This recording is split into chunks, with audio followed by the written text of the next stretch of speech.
महाराज साहब, आज आपका मेवाड़ भवन में ये पहला चातुर्मास है।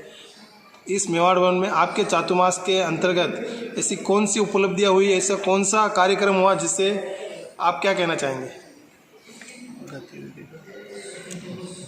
मेवाड़ भवन में हमारा 11 जुलाई को प्रवेश हुआ और प्रवेश होने के बाद प्रतिदिन प्रवचन एवं अन्य धार्मिक गतिविधियां प्रारंभ हुई।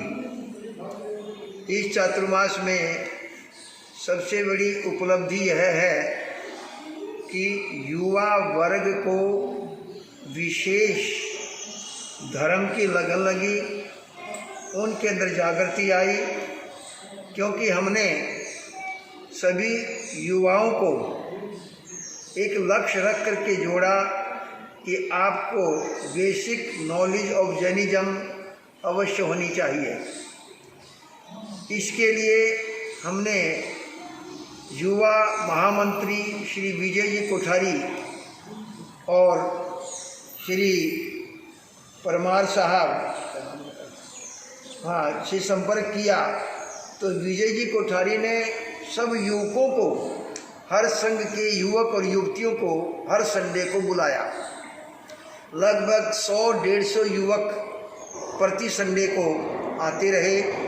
पहले प्रवचन सुनते थे, फिर 10:30 से 12:30 उनका शिविर चलता था और उनको हमने बतलाया कि बेसिक नॉलेज ऑफ जैनिज्म के अंतर्गत जैन क्या होता है, जैन की क्या पहचान है, जैन के क्या नियम हैं, जैन की क्या विशेषताएं हैं इत्यादि।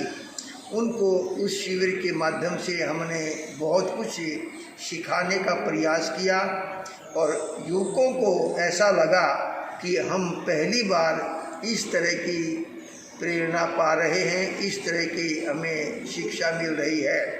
तो उनको इस तरह का ज्ञान प्राप्त करके बड़ा आनंद भी आया, संघ को भी बहुत अच्छा लगा। उसके साथ साथ प्रतिदिन सुबह 9 से 10 प्रवचन होते रहे और प्रवचन में विविध विषयों पर हमने अपने प्रवचन रखे। उसमें नारी जाति का उत्थान का भी एक प्रोग्राम हुआ, कन्या मंडल का भी एक लघु प्रोग्राम हुआ और इसके साथ साथ ही अनेक ऐसे कार्यक्रम हुए जिनसे धर्म की जागृति हुई और समाज में भी नई चेतना आई। सबसे बड़ी खुशी की बात यह है, अभी वर्तमान में ही कई वर्षों से भांडुप संघ में परस्पर विवाद चल रहा था और इस संघ 2 विभागों में विभक्त हो रहा था।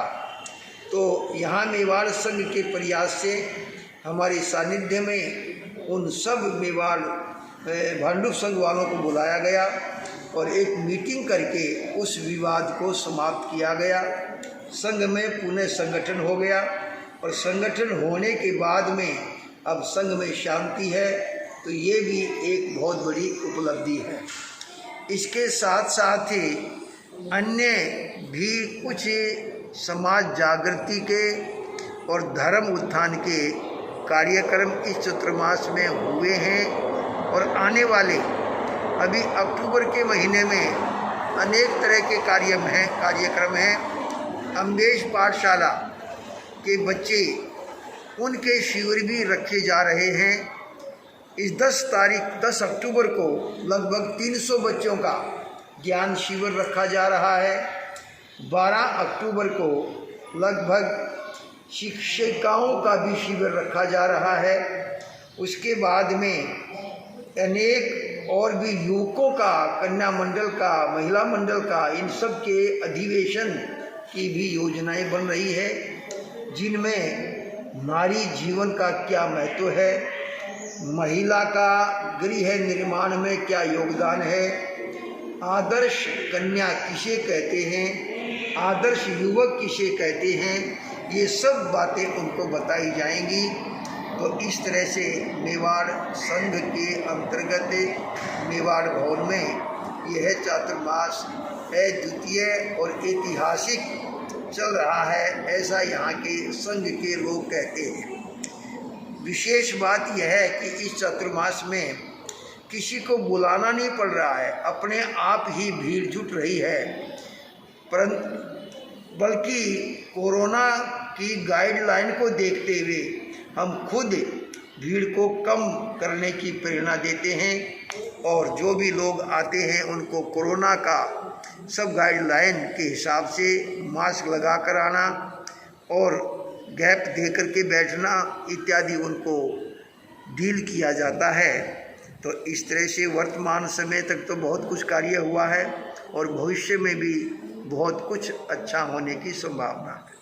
आज अभी सौभाग्य मुनि जी महाराज का प्रथम पुण्यतिथि आने वाली है, उसके बारे में आप क्या कहेंगे? महामंत्री श्री सौभाग्य मुनि जी महाराज हमारे श्रवण संघ के एक रीढ़ की हड्डी के समान महापुरुष थे।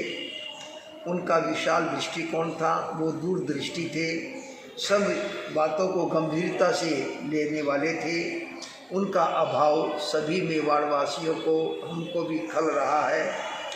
परंतु उनकी यह प्रथम पुण्यतिथि आ रही है। इस पुण्यतिथि पर हम सबका एक ही लक्ष्य है, उनके संदेशों को, उनकी शिक्षाओं को जन जन तक पहुंचाना और जो उन्होंने आदेश दिए थे, उनके कोई अधूरे काम है उनको भी पूरा करना। मेन उद्देश्य यही है कि उनके दिवंगत होने के बाद भी उनके ऐसे ऐसे कार्य, उपदेश, संदेश हमें मिले हैं तो वो संदेश सारी जनता के संदेश बन जाएं, उनका कहा सारी जनता को पता लग जाए और सारी जनता उनके बताए मार्ग पर चले। यही हमारा लक्ष्य है, यही हमारी भावना है।